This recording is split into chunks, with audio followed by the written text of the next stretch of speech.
If you want to knock it out in a day, you can definitely go Marie Kondo. Take everything out, throw it all out on the floor, lay out all the cards. That means that you literally can't go to sleep until you're done. But if you're ambitious, you can do that.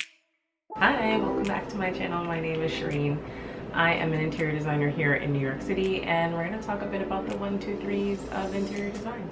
A lot of people don't really realize how to even start. You know those really fun YouTube channels that you watch where they're talking about minimalism and how they just don't own anything and they just make it with nothing and no one can tell they're wearing the same clothes over and over again and all of that. And I am a minimalist, so I will tell you that. But there are different versions of minimalists, and I think it's important to acknowledge that because sometimes you have people who have a different idea of what minimalism is. To some people it means having, you know, a backpack with all of your belongings. To other people it means having all of your belongings fit within your home, and I am of the latter generation. So I believe that all my belongings should fit my home and that there should be a place for everything and everything has its place, and that helps me to keep things structured. But for you, when you're looking at inspiration, when you're looking at photos, when you're looking at magazines, you don't see drawers that are like overflowing with things. You don't see things all over the floor. You don't see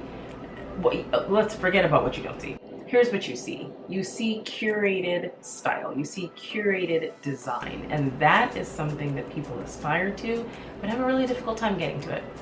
So let's talk about how we can declutter your space. When a designer walks into your space, the first thing they want to do is get rid of 50% of the items that you own. And when you scale back to that degree, you can actually focus on styling a curated space.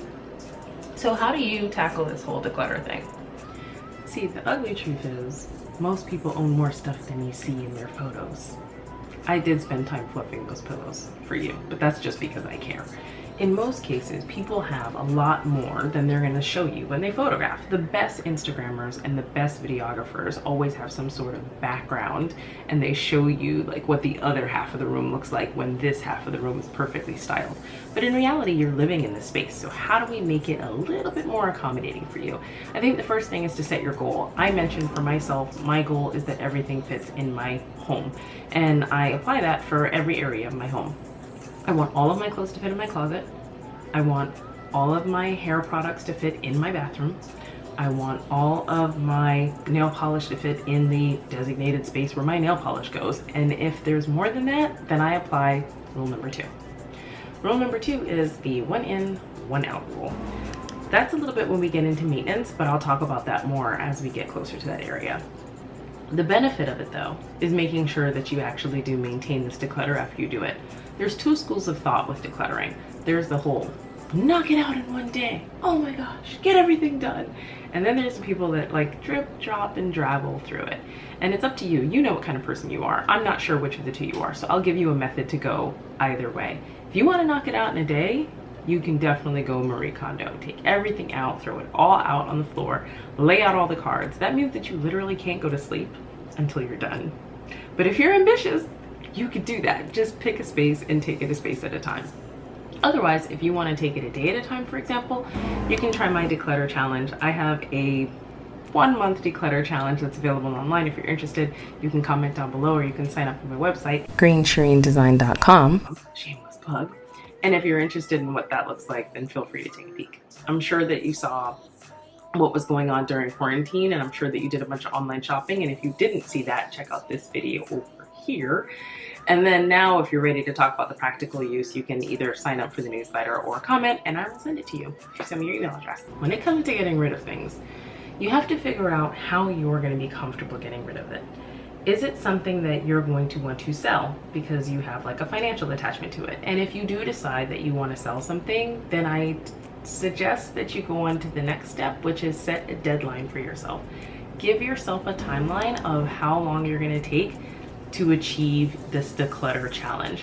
Whether it's decluttering a specific space or decluttering your entire space, give yourself a timeline. And if plan A doesn't work, like selling that fabulous dress on an online site, then plan B needs to work, which is donating it to an awesome women's shelter perhaps. So take some time to think through a few places that you could go and donate these items should plan A not work out. After you've gone through those steps, the next thing you want to do is create a catch-all space. What I mean by a catch-all space is a location that you can put the items that you are done with that need to leave your space in so that they can leave your space. So this could be a bag, perhaps, maybe a reusable bag that you keep at the door. It could be your trunk of your car if you're fortunate enough to own a car. If you don't own a car, I would just recommend that it's something that's designated near your front door so that you put it there and that you see it, and then you can get it out of the space whenever you need to get it out of the space. So perhaps that item that you need to ship back to that shipping company because you do frequent returns, yeah, put that by the door so that when you're walking out the door and you see it, you remember, oh yeah, I gotta take care of this, and then you take care of that specific thing. The other thing, which I mentioned earlier and I said I would go deeper into, is the 1 in, 1 out rule. And this is maintenance. So after you've gone through your declutter process, whether you do the monthly challenge or you decide to take it one day at a time, you then want to have a system in place so that for things that are coming in the future, you walk through some steps. So some of those steps are, first of all, where does this thing live? Where does it belong? Everything needs to have a home. So if you're buying something new, you can think to yourself, where exactly is this gonna go? Oftentimes in design, we talk about scale and we talk about proportion, and it's because we want things to be in the right size within your space. And that means that you have good flow of traffic and moving through your space even while everything is in there. So that being said, when you're purchasing something, you want to consider, where's it gonna live? Do I actually have room for it? Oh, P.S. while we're on the topic, please don't take everything you don't want and throw some party and try to pawn it off on your friends. That's not cool. If they wanted the item, they would have told you they wanted the item. They would have asked you for the item. You would know, and you could give it to them. But moving your clutter from one person to the next is totally unfair. Let's just be considerate and not move the clutter around, and just be a little bit more mindful about how we handle our clutter. We can use some tact and we can get through this together, I promise. All right, so what did we learn today? We learned that in order for us to declutter, we need to set some goals. We need to understand exactly what our deadline or timeline is. We need to designate where things go, and then we can pick a space, a catch-all space for it. And then last but not least, we have the 1 in, 1 out, or if you're super aggressive, the 1 in, 2 out rule that you can apply. If you're good with that and you can do it on your own, congrats. Go with God.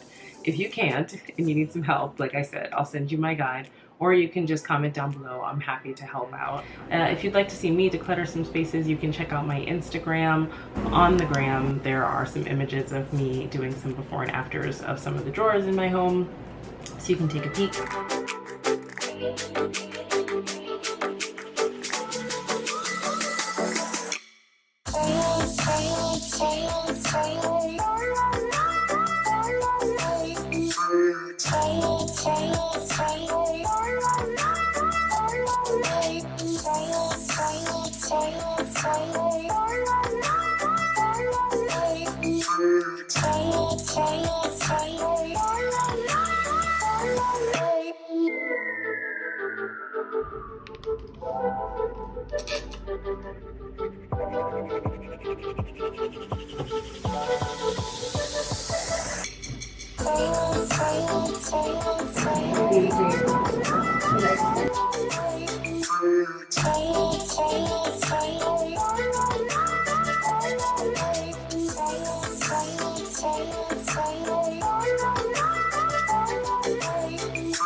You like it, please like this video and subscribe and comment. Let me know what else you'd like to see.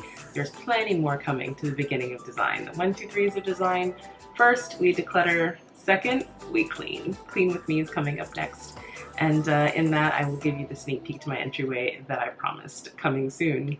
You could have been anywhere on YouTube, but you chose to be with me and spend this time here, and I appreciate that. I look forward to chatting with you soon. Bye.